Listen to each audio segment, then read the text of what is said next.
Hello beautiful humans of the internet, welcome back to my channel. My name is Misty Moss. I am a boudoir photographer and self-love advocate. And today I'll be taking you through how I edit the skin in my boudoir photographs in Adobe Photoshop. Let's go!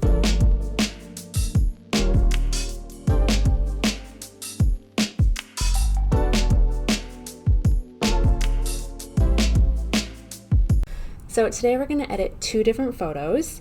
I start my editing process in Lightroom. What I do is I pre-color tone each photo there, and then I bring each photo into Photoshop to hand edit and to do all the skin. So Lightroom I really kind of consider my pre-painting. It just gets a base layer, and then from there I really expand on that and play with it in Photoshop, so each photograph gets hand edited.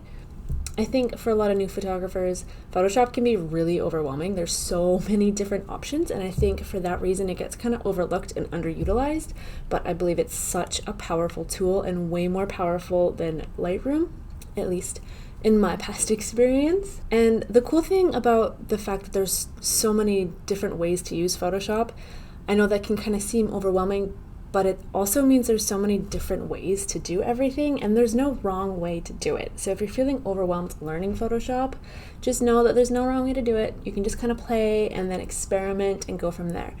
Just to preface, I am entirely self-taught, so if you see me missing some keyboard shortcuts or anything of that nature, it's because I never went to school for this shit. I just figured it out on my own. So yeah, don't judge me. Alright, let's get started. So I'm not going to go over any color toning in this tutorial. This is purely skin editing. Shameless plug, if you want to color tone with me and learn how I get these colors, you can always sign up for my Patreon because I do monthly editing tutorials and hangout sessions there. But for this, we are just focusing on purely skin. So the first thing I always do is I run frequency separation, and if you're already going a little bit cross-eyed with these big words, that's okay. I was too when I first learned Photoshop. Just have patience and try new things, and just know that the more you practice, the easier it's going to be.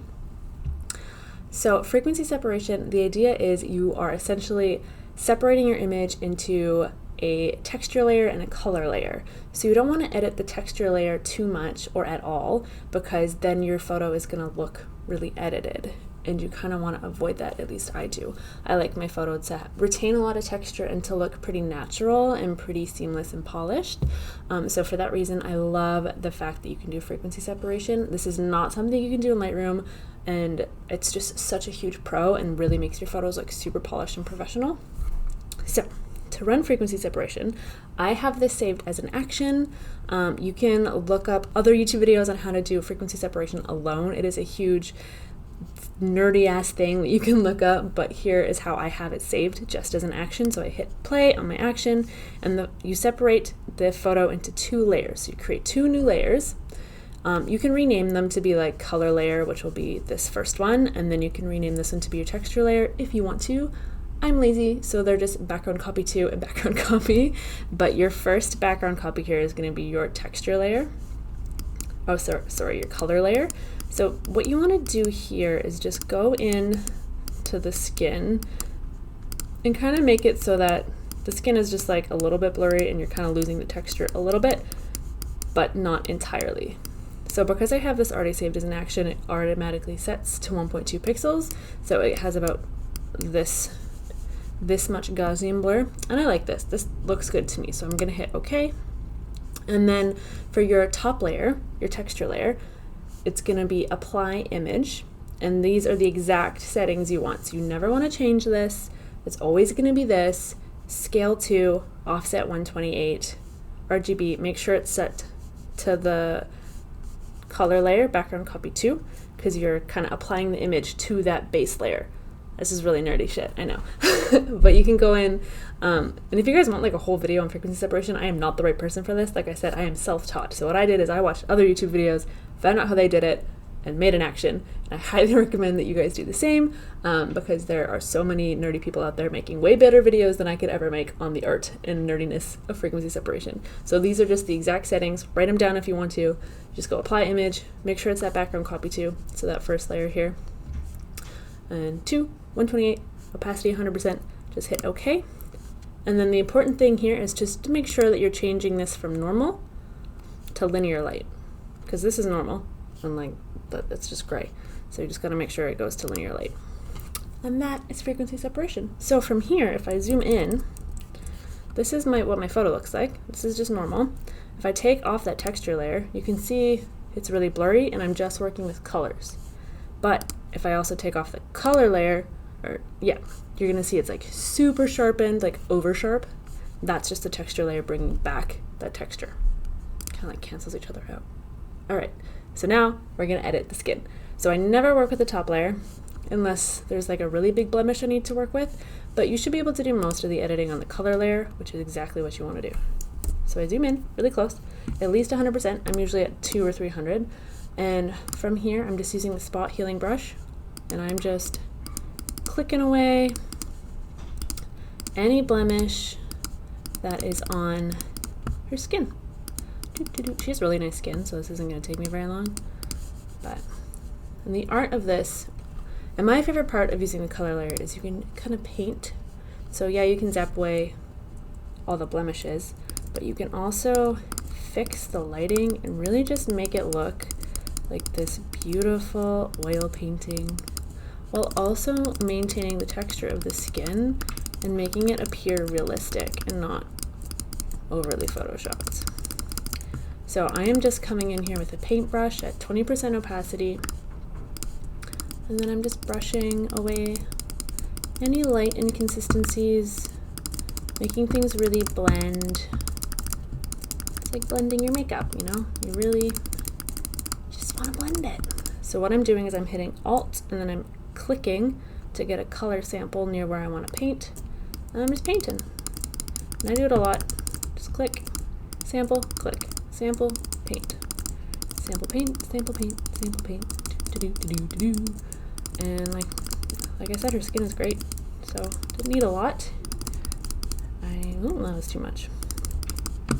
All right, before, after. Zoom out a little bit.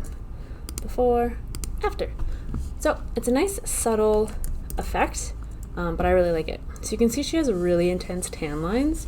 And something I preface to my clients is that like I can't entirely Photoshop your tan lines out. I'm gonna smooth them out a little bit, but if you really want me to like zap away those tan lines, can't really.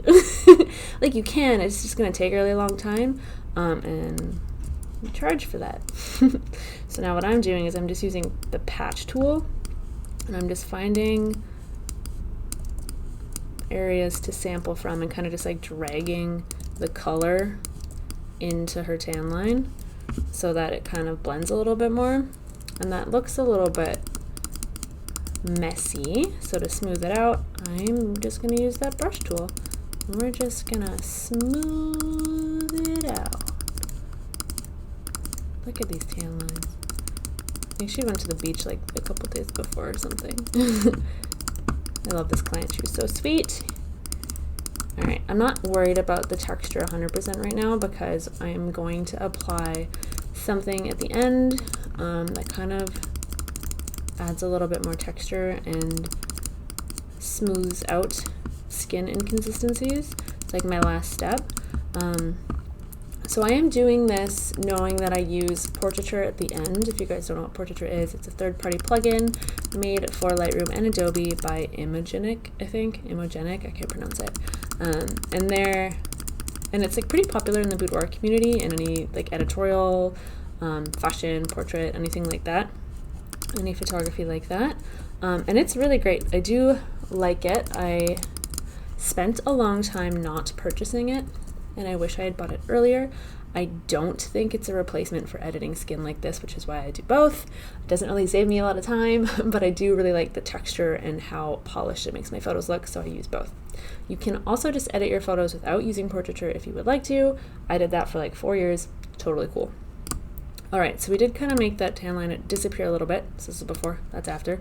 Just kind of smoothing it out. It's still there, but if I keep going, it's gonna look really like fake, and I don't like that in my photos. I like to make my photos still maintain reality, you know? Like skin is skin. It's supposed to have texture. It's supposed to have inconsistencies. That's the beautiful part about skin. So I don't edit heavily in that regard. I don't want to make you look super shiny and plastic. Alright, so now I'm just switching back between patch tool, spot healing brush, and the paintbrush, and that's really all we're going to use here. So there's a little bit of just where her like bum is touching the bed. It's just like skin dimples. I normally wouldn't touch this or edit this. I would leave it in because that's just like what bodies look like. But this specific client did ask for me to kind of like smooth out this one spot specifically. And I always love to do whatever makes my clients really happy. I am not one of those photographers who is like, I'm not going to edit that because I don't think it should be edited.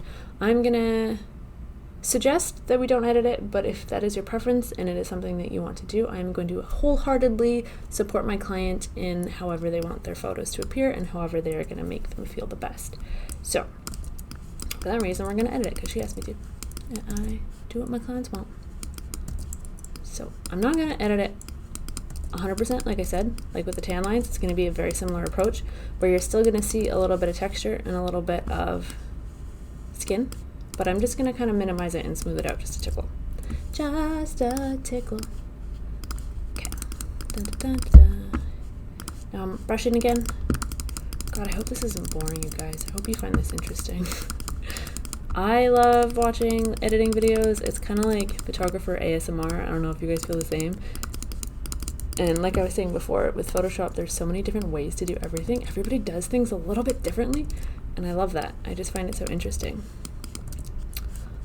Oh, this is like almost done. Dun, dun, dun, dun, dun. Now I'm back on the paintbrush. Zooming out a little bit. Before, after. Yeah, there we go. There's still texture there, but we've minimized it. We've smoothed it out just a tickle. I just like to keep things looking natural and real. Natural and real. I had 2 pots of coffee today. So if I'm acting a bit goofy and singing too many songs, that is why. Okay. I already edited these photos earlier and sent the gallery back to the client. So this photo is very fresh in my mind because I just edited it today. Edited it. I love saying that. I edited it. It's like a little staccato. Okay, I'm taking out the tag, so I'll redo that again because I did not walk you guys through that at all. So I just drew a little line around the with the patch tool, and then I'm just pulling up to sample and just lining up that seam. Ta-da, done. So as you can see, the texture layer remains. It's like a little ghost. So you have to go into the texture layer and take out the ghost. Scare it away. Boom. Ghost gone. And then you can kind of see in the color layer, maybe where I missed a little spot. Boom. I have never called it a ghost before, but I will always now because I think that is hilarious. Am I done? I'm going to paint a little bit more on her legs because I just want this light to be a little bit more predominant. Yeah, there we go. And then I'm done. Cool. Da-da, da-da, da-da, da-da. Sweet. So from here, I flatten the image, just so I have one consistent layer. Alternatively, if you don't want to have that like destruction of the layers and you want to maintain that base layer to always like go back and forth to refer to, you can just duplicate it and then flatten these ones, and then you always have the top layer and then the bottom layer to refer to. Once I'm editing the skin, like I'm pretty much done. Like I know that the skin is edited, so I don't mind smushing it back together and flattening the image. But I know some people don't like having that destruction of layers and they maintain always having the base layer. So it's totally up to you. Choose your own adventure. So from here, I would usually color tone. So normally the first thing I do is I bring the photo in. It usually looks like this because I run my preset in Lightroom, like I said, but then I do a lot of hand editing and color toning in Photoshop. So the photo looks very different than what it does in Lightroom. So I would edit the skin and then I would color tone and then I would finish up with portraiture. I'm gonna dodge and burn this. I would consider it like a combination of color toning and skin editing. It's like it does both. So my dodge and burn is an action. It's just an overlay layer, and then you just go down here, dodge, and the burn tool. I usually have my dodge tool set to between 3 and 5%. I don't want it like super over the top, but enough to like be a little bit dramatic. So I'm just finding anywhere where there's a nice highlight, and I'm just gonna dodge to bring those highlights a little bit more to the forefront.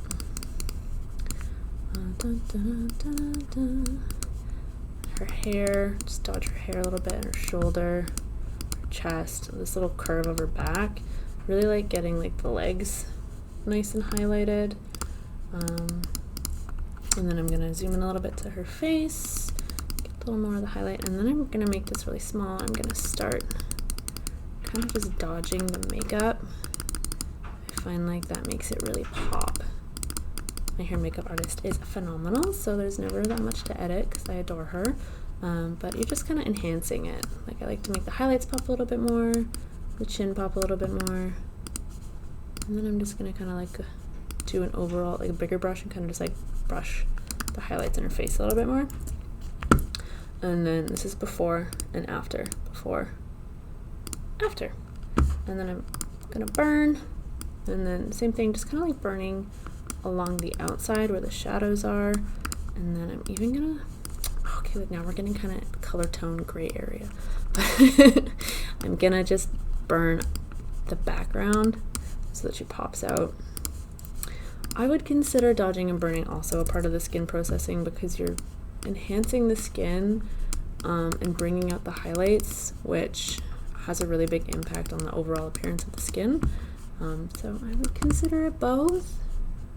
Okay, there we go. Before, after. See how she just like pops and her skin just like looks way more dewy and glowy and just amazing.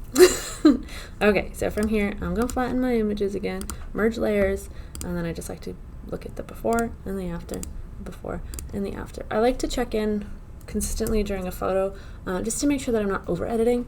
I like to kind of find the balance between making it look like a painting, because that's my style and how I just like to make my photos kind of look like they're walking a fine line between a painting and a photograph.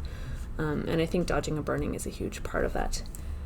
Okay, so you could call this photo done if you wanted to. This is great. The skin looks nice, smooth, clean. However, I always run portraiture on my photos. I have it saved as an action.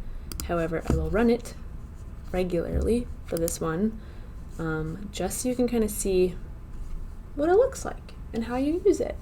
I'm not sponsored by portraiture, by the way. I just think it's a great tool, and I'm really glad that I bought it. Okay, so the cool thing with portraiture is you can choose your own adventure. So you can kind of decide how much you want to edit. I just like it for the texture that it gives, so I don't really use that much of the smoothing. I like to go normal, so it's kind of in the low range of how much it does. And then I just crank my sharpness up, and I just really want her texture to pop out. I don't use the softness. If you did, here, will it load in time? There you go. It makes it very glowy and very, very photoshopped, which I don't like. So for that reason, I use sharpness. Sometimes I'll bring it down.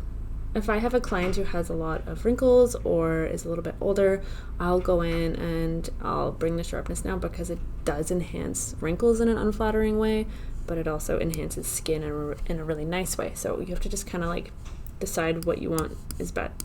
Decide what is best for your client and their needs and their wants. So this is good. I'm gonna hit OK. Boom, and it's done. And if you even wanted, you could run a layer mask if you didn't want to apply the portraiture to the background, because it does make things kind of like, I don't know if you can see that, but it does change it a little bit. So if you didn't want that, how it changes the background and kind of smooths things out, you can go in and run a layer mask. I like that look. I like how it makes things look. I think it makes it appear more like an oil painting, which I've said before I really like. So for that reason, I apply it to the whole image, unless I'm shooting outdoor. I will do a layer mask and just apply it to the skin if I'm shooting outdoor, because I don't like how it makes nature look. So here we go. Before, after, before, after. Zoom out. Before, after, and before and after. Sweet. I'm gonna save this. All right, so that was the really slow step-by-step version. So now I'm going to take you through and kind of edit more at like my own pace, and show you, once you kind of get these tricks in your bag, how fast you can kind of edit. So I'm still going to kind of explain what I'm doing, but because I just showed you everything step by step, I'm not going to go as in depth into everything, so you can kind of approach this at a more reasonable speed and see how I'm actually going to edit it. So I haven't cropped this photo yet, which I did with the other one. I made sure it was like cropped and framed properly, so I'm just going to do that quickly. All right, and now we're just going to go. So frequency separation, just like the last one. Not walking you guys through that exactly because we did that last time. And then we're just going in. And this is a self-portrait I did a while ago. This is one of my first selfies I did in the new studio. Once I discovered I had this like absolutely breathtaking morning sunlight that comes in with the harsh light. I kind of went through this period where I was really sad because I thought I wouldn't have harsh light in my studio, because I did pick the studio specifically because it has nice diffused lighting because it faces another building, so it's only ever like diffused bounced light, and that's good. That's like what I like for my style most of the time. But there's a part of me that likes playing with really harsh light and kind of just like experimenting with it. So when I moved in here, I was like, oh man, I'm so sad. I'm not gonna get that. And then I discovered that I do, really early in the morning.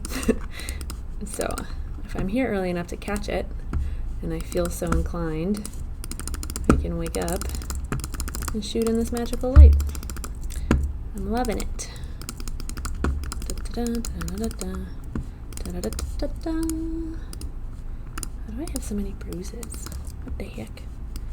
One of the funny things about Boudoir is like realize like the things that you notice about bodies, and one of those is like people just get random bruises for no reason. Like clients will come in and they'll be like a little bit worried about a bruise that they have, and they don't even know what it's from. And when I edit my own self-portraits, I'm like, where the hell did this bruise come from?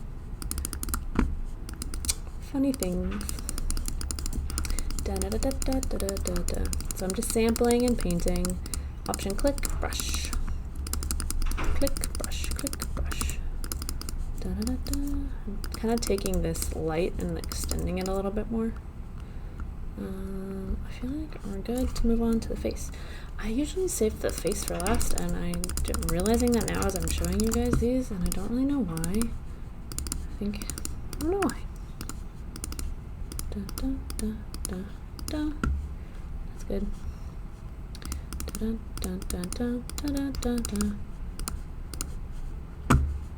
So my other client had really great skin, but I have really bad skin. Not bad, I have skin, and it likes to do things that skin does, and that's okay. But it does take me a little bit of time to edit sometimes. There we go. Now we're just brushing again. Little option click, brush. So once you get into the swing of it, it really doesn't take that long. At least I don't think it takes that long. Really depends though. I just don't like Lightroom skin editing. I think it's kind of destructive and it doesn't retain the texture layer, and it can just look very easily overdone. And it's also harder. I think honestly it takes longer because you have less control and it's harder to work with. The tools just aren't as intelligent. There's very simple tools, which is a pro and a con. Now I'm really just kind of like fixing the light. It's less about skin at this point and more about the light that's falling on my face. What I did is I had like a tree in front of the window to give me this texture and this pattern on my skin. So it was more kind of like about smoothing that out. Here's your before, here's your after. Very simple. Flattening that image, just a quick dodge and burn. Not gonna do a lot with this one. Doesn't really need a lot, but I do just want to bring up the highlights, especially on my legs, because my face is so bright, and then you kind of lose the legs since they're farther away from the window. So just kind of like bringing those back, bringing them back into the picture, and I'm just dodging at this point. Dodge my boob. And then on my face a little bit. I really like the light under my chin here. It's kind of like bouncing off of my chest and then bouncing underneath my chin. I really like that, so I'm just kind of dodging that and making that pop out a little bit more. Just dodging my eye, and then the highlight on my cheekbone, and then just a quick kind of like burn around the edges. Just to kind of bring that into focus a bit more. And then here's the before and the after. Before, after, before, after. So just little tiny differences. It just kind of makes everything pop a little bit more. And then I'm just running my portrait traction. And then it's done and we did it. Ta-da! There it is. Before, after, before, after.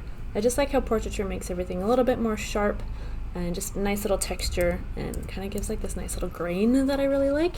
And that's it. We are done. That's it, everybody. Thank you so much for watching this editing tutorial. If you liked it, make sure to comment down below anything fun that you learned. If you want to see more of these, feel free to subscribe to my Patreon. I will leave the link down below in the description. Don't forget to subscribe, like, hit that bell, and all that fun stuff. And I will see you guys in my next video. Bye!